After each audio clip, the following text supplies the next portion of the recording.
What's up, YouTube? It's your boy Rex Righteous, and I'm back with another rap rant. Actually, no, this is a pre evaluation to Errol, Spence, and Mikey, Garcia. So, I'm gonna hit you off with a Uber Chronicles first, just to lighten the mood a little bit. So, Uber Chronicles. I had a passenger on, actually, it was today. He was sitting back there, and he got into my car and he had this whole story. And sometimes when people talk like that, I tune them out. I've had more than 5,000 rides already. So I tune them out. I have too much going on in my head already. And a lot of times I'm trying to pay attention to where I'm at, where I'm going, and if this person is safe or not. And, just intuition stuff. Just feeling things out and not really paying attention to words like that. So I wasn't paying attention to words like that, and I was hearing some things, here and there. And then he kept saying something about how he lost his wallet, and then how he's don't do drugs. I'm like, what are you talking about? Like, you're confusing me. Because he was telling me that he wanted to go to Walmart, and I'm like, yo, Walmart's closed, bro. Like, Vegas, they stopped doing that a long time ago. This is where I live, Henderson, Vegas, whatever. So I'm in Vegas at the time, and he's trying to find a Walmart to get cash back. So he said he lost his wallet, and every time I kept asking him, I'm like, how'd you lose your wallet? Like, and I'm just asking him normal ass questions. Not like I'm trying to like destroy his life, like if I'm the FBI or something. I'm just asking him a few questions. And then he told me again, and then I was like, oh shit. So he told me that he was coming from Cali, and now he's in Vegas because he was at a layover to get to North Carolina. So this guy went from North Carolina to California to go to rehab. And when he got out of the rehab, which I don't know why he's by himself, it makes no sense to me. He gets out of rehab, he has a layover in Vegas, gets drunk in the airport, and redoes his flight. And he said, tells the airport, forget it. I'm going to just go tomorrow. I'm just going to get a hotel room. I'm tired. Like, I don't want to wait, whatever, blah, blah, blah. But he gets lit. He turns up and starts drinking. And the whole time I'm thinking to myself, whatever. And then because, he's telling me he lost his stuff and blah, blah, blah. And then, he doesn't know if he left it at a gas station. And this person that he met at the gas station picked him up and they started drinking or whatever. And then he keeps referring to drugs and drugs and drugs. So I'm thinking, why is he referring to drugs so much? Like, if that is such a big deal, like more than a big deal than I thought from the airport. Because I'm here thinking, he was drunk. I guess he wasn't drunk, and come to find out, the guy that he was partying with, that he randomly met at a gas station, had his wallet in his car, because we went to the Walmart. We went to a gas station to look for his wallet, and we never found it. But he basically started telling me that he does crack, and he didn't look like he did crack. Seriously, he did not look like he did crack, but he did look like he had money, because how are you here? Like, what?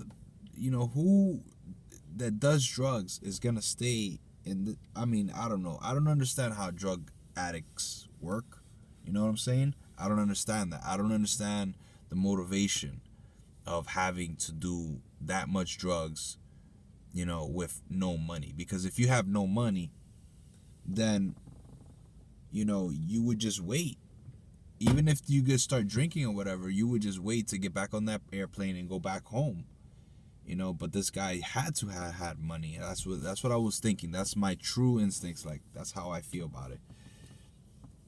But yeah, he pulled out $200. He got $200. He gave me some money, and then he kept it moving. We were talking, blah blah blah, and we started to go back to the gas station to try to retract his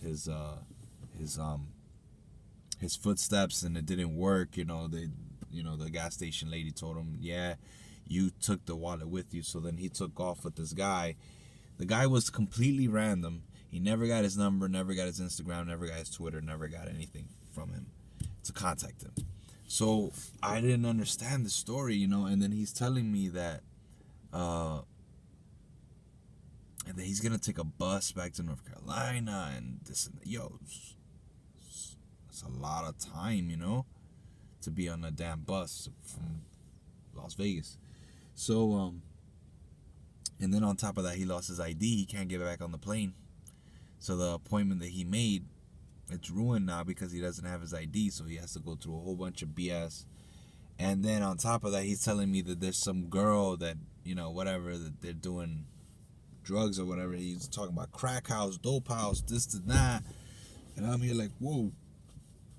But, yeah, so like,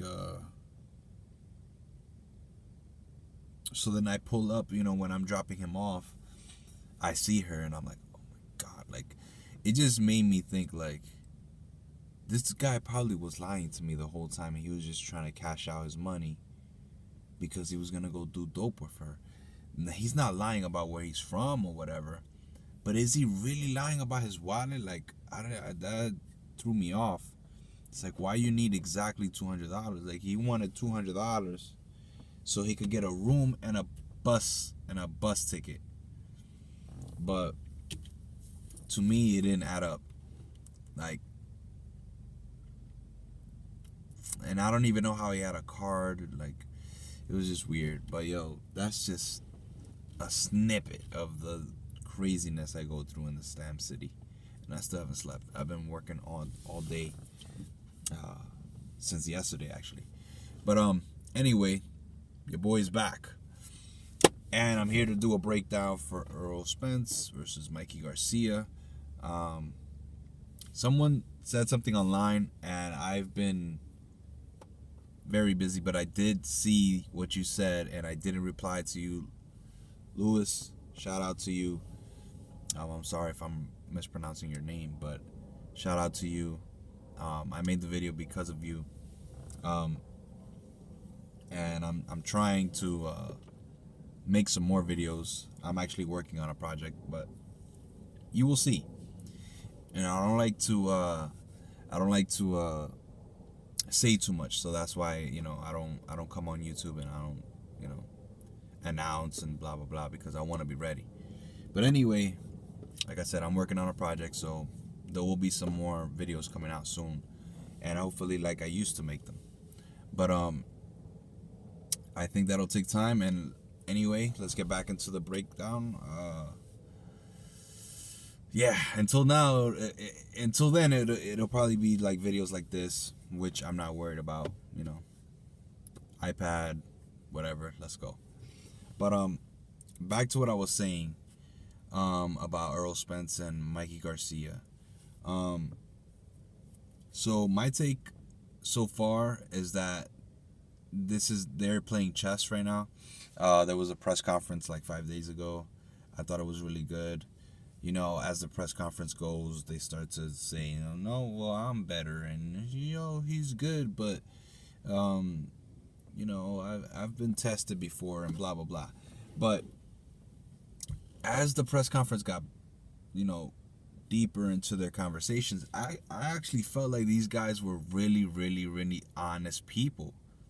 Like, Mikey came off as super, super confident. Like, super confident. And I could feel like he's trying to make himself seem like he can do more than what we think he might do. Or even himself, which is what fighters do sometimes. And some dudes just be like, nah, I got this, But Errol Spence, he gave a lot of props to Mikey Garcia, and I thought that was impressive. You know, he basically said, "This is my best challenger I've ever had," and he pointed out that he is fighting in his home state, in his home city or whatever. So yeah, and then being that he's from Dallas is pretty interesting. You know, you got the owner of the stadium and blah blah blah, the owner of Cowboys, and that is super interesting. You know what I'm saying? But if you're not from America, I will tell you this: that whole region, whether it's Texas, New Mexico, Arizona, blah blah blah, all that little corner, California, even Mexico, because Mexico's right under Texas. Just that little section and to the left and down to Mexico, they love boxing. Like, they really, really, really love boxing. And, you know, a fight in Texas is always like for hardcores, you know what I'm saying? There are some little funny business down there when it comes to some results. I've seen them. I've seen them with my own eyes. And I've ranted about it on here on YouTube before. But the point that I'm trying to make is that Mikey Garcia is gonna come in there with a Mexican crowd, no ifs, ands, or buts. I'm very sure of it. And I think that Errol Spence is trying to build up his fan base to come to Dallas to witness him win. So, you know, that is definitely a thing that's happening, and that's why I feel like the press conference went how it went. So, like, you know, Errol Spence is confident, but he's giving a lot of props to Mikey Garcia, and then you got Mikey Garcia being super confident and saying that he is slightly better than Errol Spence. Okay, so we got that point across. Being that I've only watched just the beginnings, just the endings of the last couple fights of their careers, I have to say that right now I'm picking Errol Spence Jr. And the reason why I'm picking Errol Spence Jr. is because there is no other left-handed fighter in the welterweight division like Errol Spence Jr. Yes, he does come forward. Yes, he doesn't have the experience, and he doesn't have the footwork as well as Mikey Garcia. I think Mikey Garcia's footwork is phenomenal. I truly believe that this fight is going to be very close to like what we would see if Terrence Crawford and Errol Spence fought. You know what I'm saying? But I could see that fight becoming more of an inside fight, and Errol Spence Jr. is gonna have to get desperate in this fight.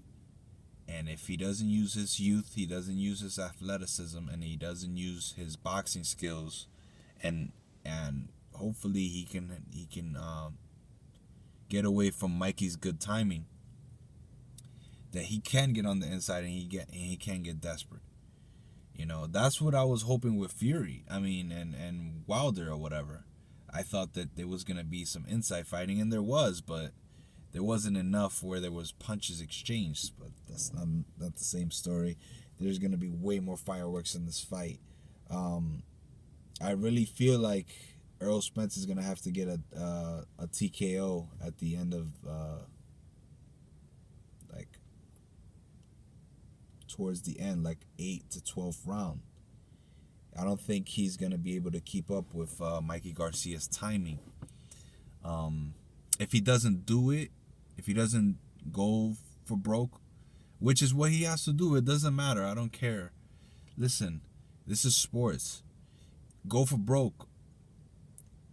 I don't know how many people are gonna go to this, but it's gonna be a big event, and I'm pretty sure that a lot of people are gonna be watching this fight, because Showtime is gonna freaking push the shit out of it. They're gonna market it a lot, and I hope that a lot of people show up, because these fighters, they really need people to show up. That you can't just fight and just expect to make money all the time off of the pay-per-view. You gotta do both. You know what I'm saying? And I'm pretty sure that Errol Spence is hyping himself up, but he also wants his fan base to be hyped too. So some of that depends on that.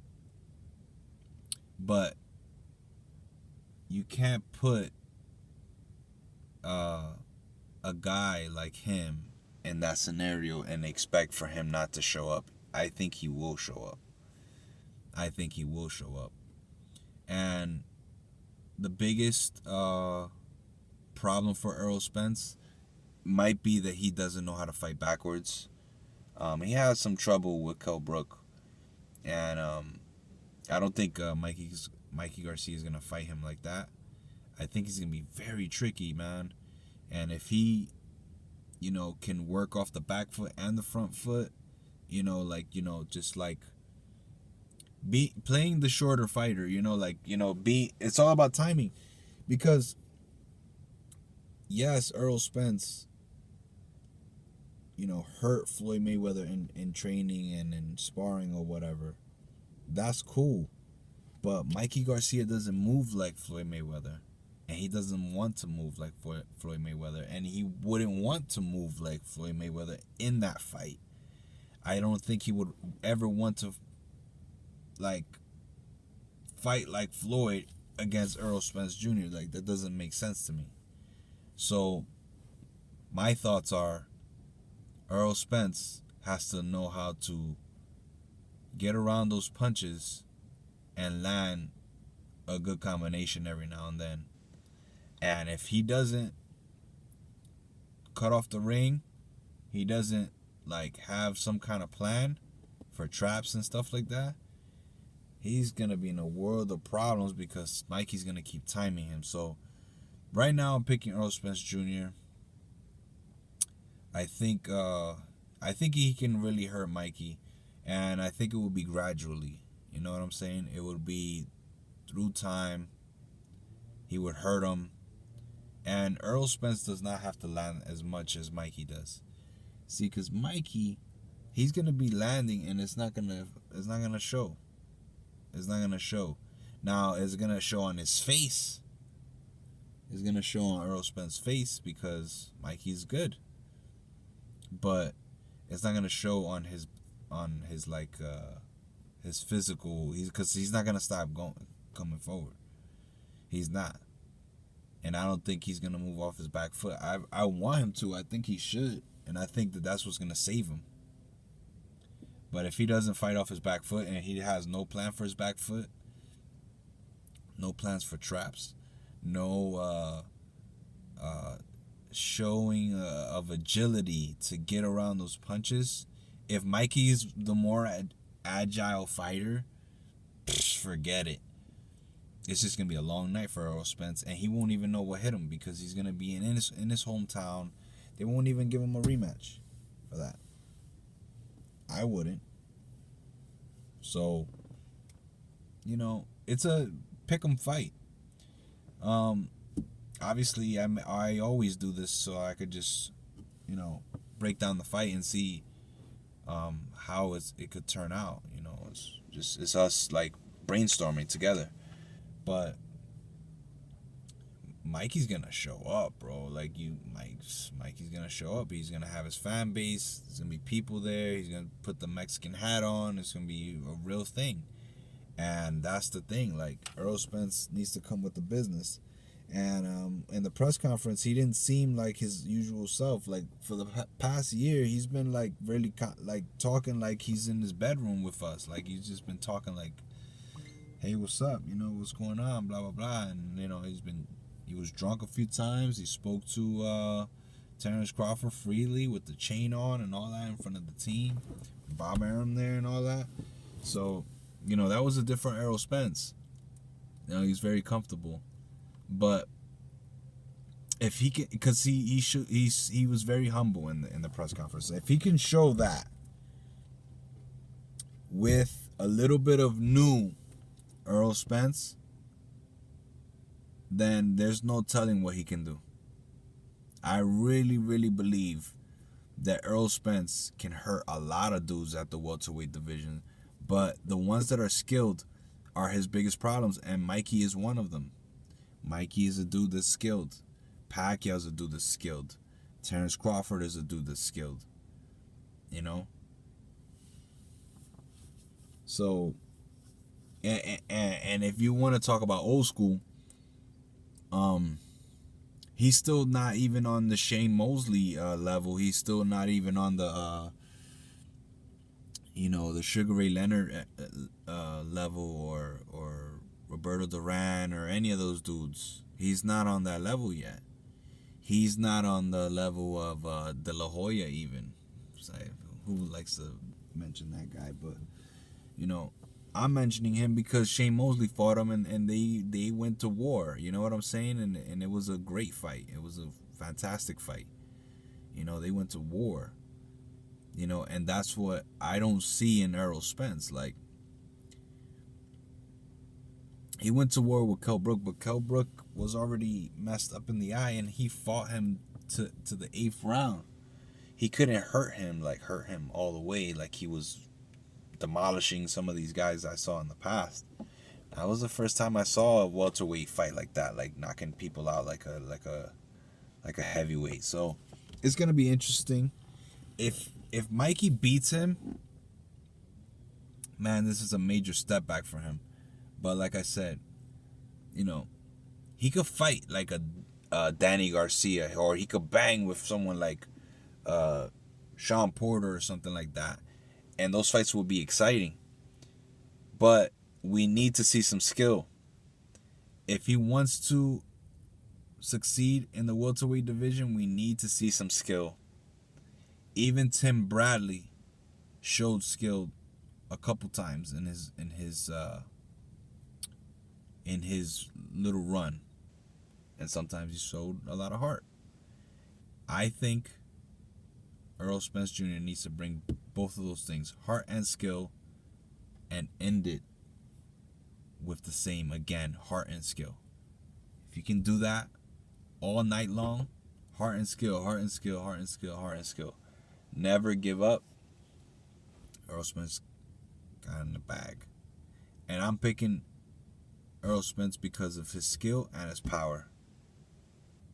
I think we're in an age where you need to be separated from the boys, and that goes for Terrence Crawford too. I truly believe that Terrence Crawford has a little bit more skill than Mikey. That's obvious though. Mikey's timing is good, but Terrence Crawford's skills are way better, in my opinion. It just eclipses Mikey. Like, it's night and day. This guy's switching his feet. He's seeing things before they happen. He knows what to do after getting knocked down. He's fought a lot, and I think that he could beat Errol Spence Jr., but that's only because I think he's slightly better than Mikey Garcia. Like, I think that Mikey Garcia will give a better fight to Terrence Crawford rather than Errol Spence giving it to Terrence Crawford. I think Terrence Crawford will give Errol Spence the business. But let's see what happens. If we see a different Errol Spence Jr. and he hurts Mikey, you know what I'm saying? That's going to change the conversation about him versus Terrence Crawford. And that fight needs to happen. He needs to keep pushing for it. He needs to get away from all this stuff of Keith Thurman and blah, blah, blah. Move on. But until next time, folks, I'm out. I'm about to go get a shampoo on the back seat there, because obviously people coming in, with craziness on their clothes and just spilling shit and whatever. But it was good talking to you guys. Like I said, I'm working on some projects. I haven't forgot about YouTube and my subscribers. I want to say thank you to all my subscribers, every last one of you. If you want to keep tuning in, please keep commenting, please keep liking, keep sharing, and until next time, let's try to keep boxing alive, yo. I'll try to do some more rap rants, and just stay in tune with me. I'm on Instagram, Black Santa 193, and what's the other one? Twitter, Raf Legend 193. And Facebook, we have ADM Boxing. That's the group page. So if you want to come on there and be updated and whatnot, feel free. We're needing some more people to post. So if you can do that, just hit us up. Until next time. But I also want to give a shout out to everybody that I talk to on an everyday basis that have been my friends for a long time on the internet and Facebook, and all my guys and all my friends. I want to give a shout out to all of you guys. If you watch, I want to give a shout out to all of you guys. You guys are awesome. Thank you for always updating me, for always checking my stuff out, and I like checking your stuff out too. Like I said, that there's too many names, but I appreciate all of you guys staying in touch and looking out for me. Until next time, folks. Peace.